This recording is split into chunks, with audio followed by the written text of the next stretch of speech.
Hello friends, बरायबाय Bodo Info official YouTube channel नोंथांमोननो latest update लाबोबाय बेनो जाबाय गोबां नेगासिनो दंमोन फरेस्ट डिपार्टमेन्टआव साख्रि ओंखारगोन ओंखारा दा फाइनाल ओंखारबाय पस्टआ दङ 2095 डिसेम्बर जानाय लोगो लोगो एबा 31 डिसेम्बर सिगां नोंथांमोना मोनसिगोन बेनो जाबाय डिसेम्बराव जों नेखादोंमोन दा फाइनाली डेट ओंखारबाय आरो बेयाव पस्टआबो ओंखारबाय स' बेनो जाबाय 3rd AFPB दा बेनि फुल फर्मखौ जों नायगोन गोबाव खालामा दा नोंथांमोना भिडिअखौ हानायसेबां शेयार खालाम लाइक खालाम कमेन्ट्स खालाम आरो जायफ्रा चेनेलाव गोदान नोंथांमोनाबो साबस्क्राइब खालामना ला बेफोरबायदि साख्रिनि आपडेट मोनो सिगां बेनो जाबाय बड' जब इनफो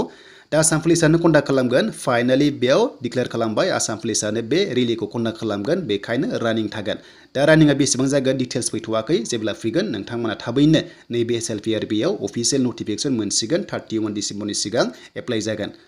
दा लोगोफोर बे आपडेटखौ सोर होदों जों नायनोसै भिडिअ गोबाव खालामा दा भिडिअखौ हानायसेबां नोंथांमोना नायलांजोब अब्लानो बुजिगोन दा लोगोफोर बे आपडेटखौ होदों अफिसियेल हिसाबै बेनो जाबाय CM बिथाङा स' बेयाव 3rd Assam forest protection battalion बेयाव ओंखारसिगोन आसाम पुलिसनि आन्डारावनो रिलिज जागोन आरो बे पस्टआ 2095 भेकेन्सि दङ के जेराव हिन्जाव हौवाफोर गासैबो हागोन स' बेनिफ्राय 31 डिसेम्बरनि सिगां बेनि प्रसेसा जानांगौ होनना बुंदों बेखायनो रिलिया स' नोंथांमोना जानुवारि फेब्रुवारियाव चान्स थागोन बेनिफ्राय एप्लाइआ नैबे डिसेम्बरावनो जाखासिगोन जेराव पस्टआ डिक्लेयार खालामखाबाय 2095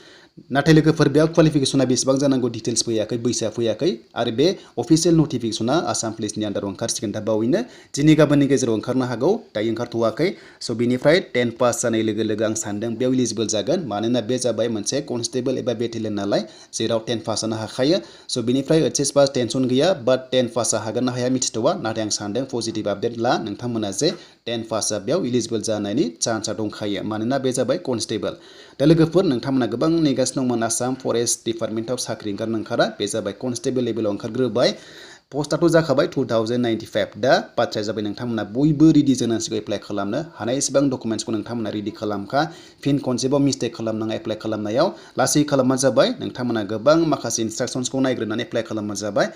जाहाथे नोंथांमोना हाखु दाखु खालामनानै मिस्टेक जायै बायदि दा लोगोफोर बेनोसैमोन दिनैनि लेटेस्ट आपडेट स' बेनिफ्राय नेक्स्ट आपडेट नेदो जेब्ला अफिसियेल नटिस फैयो आं नोंथांमोननो आपडेट लाबोबावगोन आसाम फरेस्ट डिपार्टमेन्टनि बागै देन बेनिफ्राय APDSनि साख्रियाबो डिसेम्बरावनो चान्सआ दङ